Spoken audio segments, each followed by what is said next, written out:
All right, so now you've bought your first model kit, so let's go over to the tool wall and see what tools you will need in order to get started. Now over at Monster Hobbies, we have a lot of tools and supplies that will help you build your model kit. But which one is right for beginners, and where do we start? A great place to start is with this Excel hobby knife. This one has a nice rubber grip on it so that the knife won't slip out of your hand when you're using it. It also has a safety cap that you can put on after you have finished using your knife so that you won't get accidentally cut when you're putting this into your toolbox. When you get a knife, it's always good to get an extra set of blades in case you break one when you're using your model. You'll be able to have a replacement one on hand without having to come back to the hobby shop immediately to get a new blade. So the blades that I use specifically are number 11s and number 16s. The number 11 has a pointed blade on it, which is good for scraping seam lines and getting into tight spots.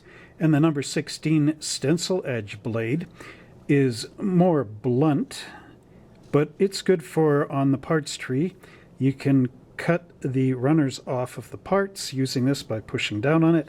I also find it's good for scraping across mold lines and injector pin marks, which we'll discuss in later videos.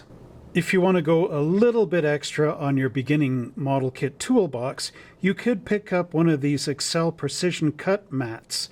These things are ideal for clipping your sprue parts on because this mat is self-healing. And they also give you an Excel knife with a safety cap in there as an extra bonus. Another great item for beginning modelers is this drill set. So we have a little pin drill here and a bunch of different drill bits. And these are great for opening up holes in model kits that may not have been opened up before, you know, for putting in antennas or even just trying to get wheels to fit into holes that may be a little bit too tight. These are all adjustable so that they will fit different sizes of drill bit. Another good item to have in your beginning toolbox is this wonderful needle and file set from Excel with 12 assorted files in different shapes and different grades. And these files are good for when you need to file down burrs on metal axles or even getting rid of injector marks.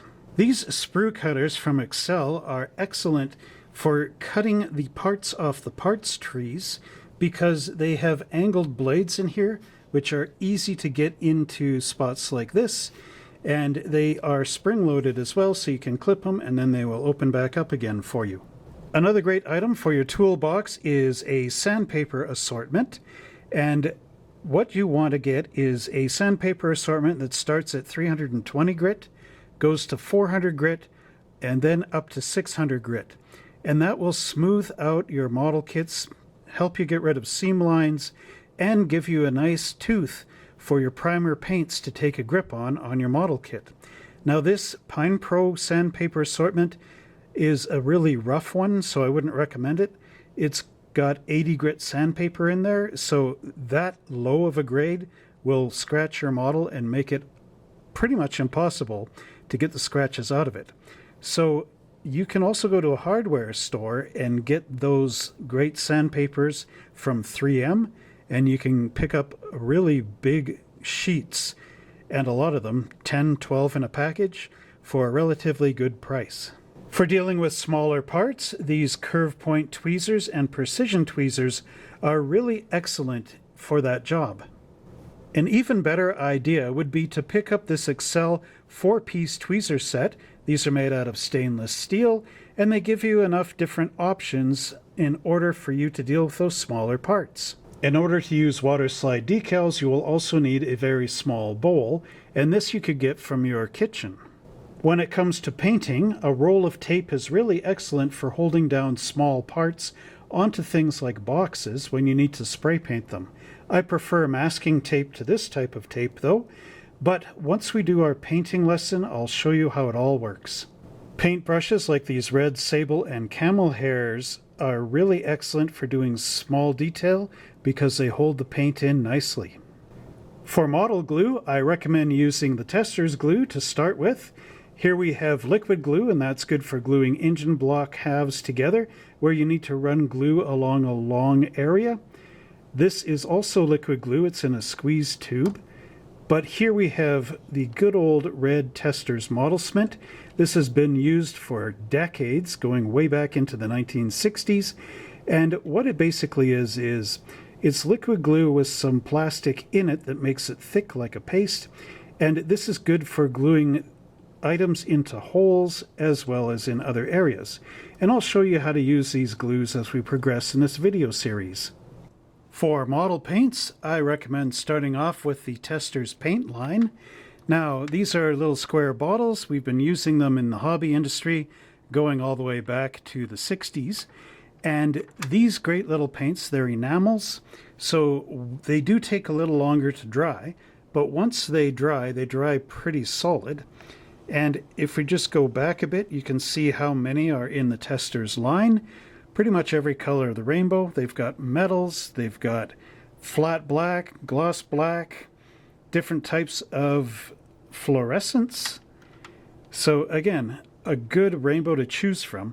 And they're pretty easy to clean up, but you will have to use them in a well-ventilated area.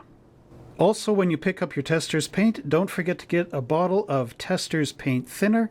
This will help you clean your brushes, and it can also help you if you need to thin down these enamel paints.